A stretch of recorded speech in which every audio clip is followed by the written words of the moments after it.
Buenos días a todas y a todos. Quiero compartir con ustedes mi columna que fue publicada en El Tiempo el pasado 23 de septiembre. El título es Dictadura, horizonte histórico del uribismo. 2 años después de haberse iniciado este gobierno, no deja de sorprender que aún haya personas que crean que la solución a la grave crisis política que atraviesa el país sea que Duque se aparte de Uribe. Pensaba que en estos 2 años habíamos entendido que Uribe había escogido a Duque por sumiso y por su carácter moderado, es decir, porque no es grosero ni patán como muchos de sus copartidarios. Solo podía ser Duque porque la correlación de fuerzas no daba para más. No podía ser alguien como Fernando Londoño, por ejemplo, quien abiertamente llamaba a hacer trizas los acuerdos.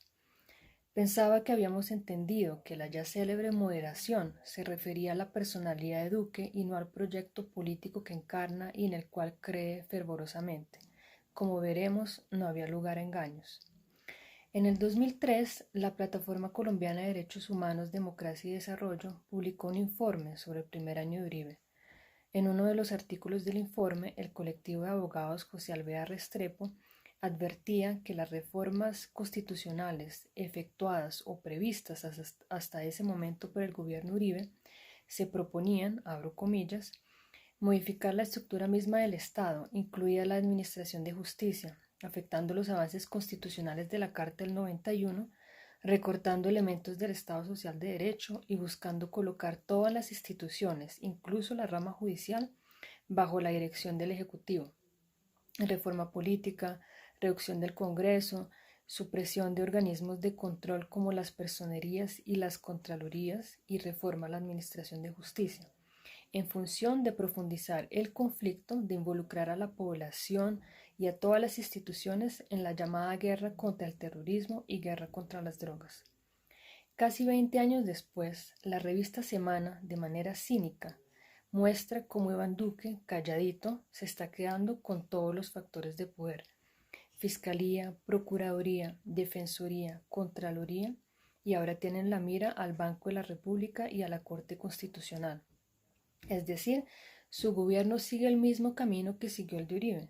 Transitamos hacia una dictadura y lo que debería ser un escándalo es visto como un chiste. De hecho, la misma plataforma de derechos humanos que lanzó el informe sobre el primer año del gobierno Uribe acaba de publicar un balance sobre los 2 años del gobierno Duque. En este se observa la misma tendencia autoritaria del gobierno de su mentor, agravada por el uso de las facultades extraordinarias para enfrentar la pandemia. Hay que sumarle a esto el desconocimiento del equilibrio de poderes y la violencia de la independencia judicial en el caso Uribe. Por eso nos sorprende que frente a la masacre del 9 y 10 de septiembre al gobierno no le interese reformar la policía, a pesar de las evidentes violaciones a los derechos humanos. Y es que el problema va más allá de la violencia policiva. Es el tipo de Estado que necesita el uribismo para impedir el cambio social, un Estado destructor. Si hace casi 20 años ya sabíamos lo que significaba el régimen uribista, ¿por qué algunos creyeron que con Duque cambiaría de rumbo? Puede deberse a la falta de conocimientos e ingenuidad de algunas personas, pero creo que a otras las mueve una estrategia deliberada que busca aplazar los cambios estructurales que el país necesita.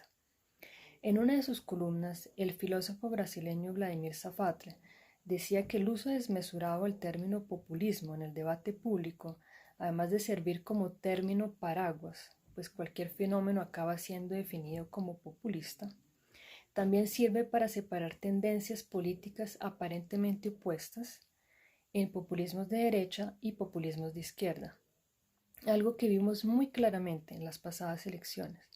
Sin embargo, más avanza el gobierno Duque, más nos damos cuenta de que este no era comparable con el proyecto político adversario. Al hacer esta equivalencia, analistas, periodistas y políticos que desean situarse en el centro del espectro político normalizaron la extrema derecha. No era populismo de izquierda versus populismo de derecha, era democracia versus dictadura. Inútil seguir pidiéndole a Duque que se desmarque de Uribe, ese no es el debate. La cuestión es entender ¿Por qué el horizonte histórico del uribismo como proyecto político ha sido el tránsito hacia un régimen dictatorial? ¿Por qué el uribismo pretende modificar la estructura del Estado y revertir los avances establecidos en la Constitución del 91? ¿Por qué pone permanentemente en entredicho los principios democráticos? Dejen de decir que el uribismo está desconectado, que no entiende o que no ve. Sí entiende y sí ve, pero su objetivo nunca ha sido ampliar la democracia, sino destruirla. Y para concluir, quisiera decir algunas cosas sobre las razones que me llevaron a escribir esta columna. Esta columna surgió a raíz de escuchar a muchas personas, opinadores, políticos, periodistas, después de 2 años de haber iniciado este gobierno, seguir diciendo que el gobierno de Duque no tiene rumbo, que no tiene norte, que él no ve, que no escucha, que está como perdido. Pero si uno se pone a pensar, es claro que él no tiene norte y está como perdido con respecto a los que nos habíamos trazado como norte el cumplimiento del acuerdo de paz. Pero con respecto al proyecto político al que él pertenece y en el cual él cree, pues él lo está cumpliendo a cabalidad. Tuve la oportunidad de escribir un artículo para el balance sobre los 2 años de Duque y al hacerlo volví sobre ese famoso informe del primer año de gobierno de Uribe, el embrujo autoritario. Y ahí recordé que lo que estamos viviendo ahora es muy parecido a lo que vimos hace casi 20 años. Entonces la pregunta es ¿por qué se está repitiendo? ¿Por qué vemos este autoritarismo exacerbado? Porque el proyecto político uribista es profundamente antidemocrático. El centro democrático no debería llamarse centro democrático, sino centro autoritario. Y el horizonte histórico, es decir, la dirección que el uribismo se ha trazado, es la dictadura, es la concentración del poder en una sola persona o en un solo grupo político. ¿Y por qué? Y yo creo que ese es el debate porque hay en estos últimos 20 años hay evidencia histórica de que eso es lo que está sucediendo y lo que ha sucedido. Entonces, ¿las razones cuáles son? Pues es para garantizar la impunidad, porque el uribismo es un proyecto político que está vinculado al narcotráfico y al paramilitarismo, y es el que ha impedido por todos los medios posibles el cambio social en Colombia, porque eso significaría para los que pertenecen a ese grupo político perder privilegios.